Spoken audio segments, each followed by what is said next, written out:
ഒരു ചെറിയ സംശയം ശ്രീജിത്ത് ഒറ്റ കാര്യം ചോദിച്ചോട്ടെ. എത്ര സമയം സംഘടന തുടങ്ങിയിട്ട്?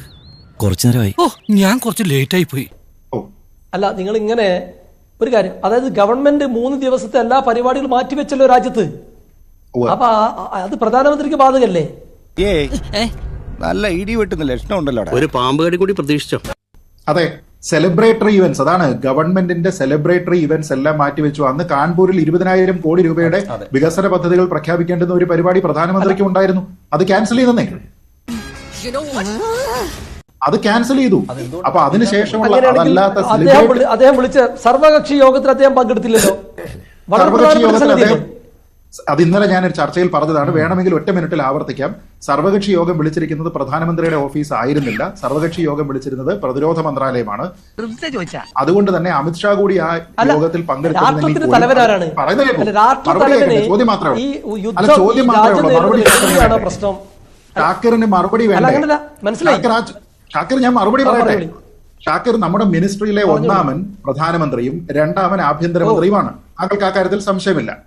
അവിടെ പ്രധാനമന്ത്രിയുടെ കാര്യാലയം ആയിരുന്നില്ല സർവകക്ഷി യോഗം വിളിച്ചത്, അത് ഡിഫൻസ് ആണ് വിളിച്ചത്, മിനിസ്ട്രി ഓഫ് ഡിഫൻസ് ആണ്. അതുകൊണ്ട് തന്നെ അമിത്ഷാ, അതായത് നമ്മുടെ ക്യാബിനറ്റിലെ രണ്ടാമൻ ഉണ്ടായിരുന്നിട്ട് പോലും ആ മീറ്റിംഗിന്റെ ചെയർ ചെയ്തിരിക്കുന്നത് രാജ്നാഥ് സിംഗ് ആണ്. കാരണം അതാണ് പ്രോട്ടോകോൾ, അദ്ദേഹമാണ് വിളിച്ചിരിക്കുന്നത്, അദ്ദേഹത്തിന്റെ മീറ്റിംഗ് ആണ്. പ്രധാനമന്ത്രി പങ്കെടുക്കണം. നീ പറയുന്നതിനിടയ്ക്ക് പറയണ്ട, ആവശ്യമില്ലാതെ ഷൈൻ ചെയ്യരുത് കേട്ടോ. ഭയങ്കര ഇഷ്ടമാണ്. പക്ഷെ നിങ്ങൾ പറയുന്നത് ആളുകൾ കേൾക്കുന്നുണ്ടല്ലോ. രാജ്യം ഒരു വലിയ പ്രധാനമന്ത്രി ആ കാരണമായി സൗദിയിൽ നിന്ന് സന്ദർശനം വെട്ടിച്ചുരുക്കി വന്നിട്ട് ഈ യുദ്ധവുമായി ബന്ധപ്പെട്ട കാര്യങ്ങളിൽ പങ്കെടുക്കാതെ ബീഹാറിൽ NDA മുന്നണി ശക്തിപ്പെടുത്താൻ പോയതല്ലേ?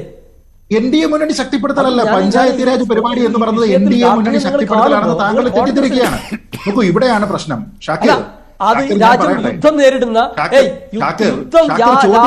ഞാൻ മറുപടി പറയുമ്പോൾ ഷാക്കിർ സംസാരിക്കുന്നത് ശരിയായ മറുപടിയല്ല. ഈ പരിപാടി നടത്തുന്നത് ഷാക്കിർ, സംശയം ക്ലിയർ ചെയ്ത് തന്നാ മതി. ഷാക്കിർ ഇവിടെ വിഴിഞ്ഞത്ത് വന്നേ, വിഴിഞ്ഞത്ത് അദാനി പോർട്ടിന്റെ സമർപ്പണത്തിന് വേണ്ടിട്ട് വന്നു. അന്ന് ഇവിടെ എല്ലാവരും ആൾക്കാരും ഉണ്ടായിരുന്നു. നിങ്ങളുടെ പാർട്ടിയിൽ നിന്നുള്ള ആൾക്കാർക്കും ക്ഷണം ഉണ്ടായിരുന്നു അല്ലേ? ആൾക്കാരെല്ലാവരും ഇവിടെ പിന്നെ ഈ പ്രശ്നം പറഞ്ഞ് ലീഗുകാർ ഇല്ല. ഇവളെന്താ ഒരുമാതിരി വാവെടുത്ത പശുവിനെ പോലെ. ഏപ്രിൽ 22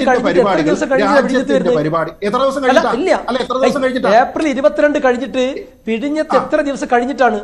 എത്ര ദിവസം കഴിഞ്ഞിട്ടായിരുന്നു ഇവിടെ? ഇല്ല, ഞാൻ ഒരിക്കലും പറയില്ല. 3 ദിവസമാണ് രാജ്യത്ത് ദുഃഖാചരണം പറഞ്ഞിരുന്നത്. 3 ദിവസം കാൺപൂരിൽ പോയില്ലെന്ന്. ഷാക്കിർ, ഞാൻ പറഞ്ഞ ഫീഡ് അങ്ങോട്ട് കേൾക്കുന്നില്ലേ? കാൺപൂരിൽ 20,000 കോടി രൂപയുടെ കാശ്മീരിൽ പോയില്ല. സെലിബ്രേറ്ററി ഇവന്റും പ്രഖ്യാപിക്കുന്ന ചടങ്ങ് പ്രധാനമന്ത്രി ക്യാൻസൽ ചെയ്തു. നിങ്ങൾ ഇങ്ങനെ പഠിക്കുന്ന പോലെയുള്ള ആള് ഞാൻ സംസാരിക്കുമ്പോൾ അടുത്ത ചർച്ചയിൽ ഷാക്കിർ സംസാരിക്കുന്ന സമയത്ത് ഞാനും അലമ്പണ്ടി വരും. അതല്ല നമ്മൾ ഉദ്ദേശിക്കുന്നത്. ഇനി ചോദിക്കും, ഞങ്ങൾ ഒരു നാടോ മാനമില്ലാത്ത വർക്കാ. ഷാക്കിർ ചോദിച്ചു, കാൺപൂരിലെ പരിപാടി സെലിബ്രേറ്ററി ഇവന്റ് ആയിരുന്നു, അത് ക്യാൻസൽ ചെയ്തു. പുതിയ പദ്ധതികൾ പ്രഖ്യാപിക്കുന്ന ചടങ്ങുകളായിരുന്നു, ക്യാൻസൽ ചെയ്തു.